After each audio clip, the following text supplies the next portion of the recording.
I, Donald John Trump, do solemnly swear. Donald Trump's presidency got off to a controversial start. The day after his inauguration saw millions of people across the US protest against his policies, while his press secretary got into a fight with the media over the size of the inauguration crowds, setting a lasting tone of confrontation. Trump kicked off his agenda with a flurry of executive orders. He pulled the US out of the Trans-Pacific Partnership trade deal.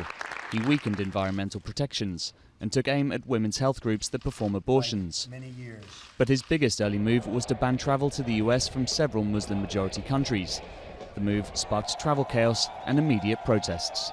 Just because the president does something doesn't make it the law, it doesn't make it right, it doesn't make it legal.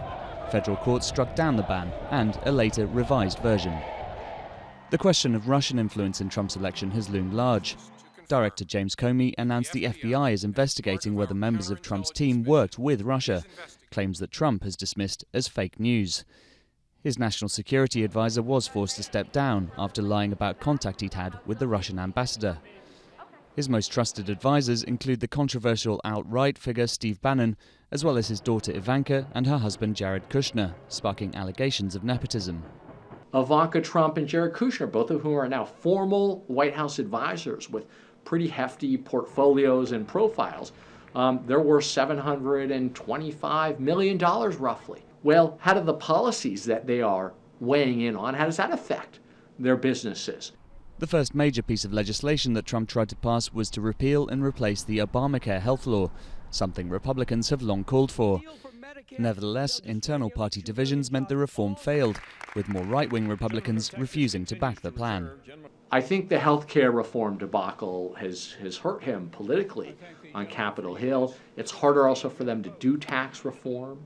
So I think that has, if he can't get that done, there's a question about, well, what can he get done? On the international stage, Trump has proven unpredictable. Following North Korean missile tests, he's called the country a problem that the US will solve with or without help from China. After a chemical weapons attack which the US attributes to the Syrian regime, Trump went against his own advice to Barack Obama and launched a military strike. The move saw relations with Russia fall to what Trump called an all-time low. Other policy reversals have seen him decide China is not, in fact, a currency manipulator and that NATO is still useful. I said it was obsolete. It's no longer obsolete. Trump has tried to implement some key campaign promises, but major achievements are still lacking. Perhaps unsurprisingly, Trump himself makes great claims for his first months in office.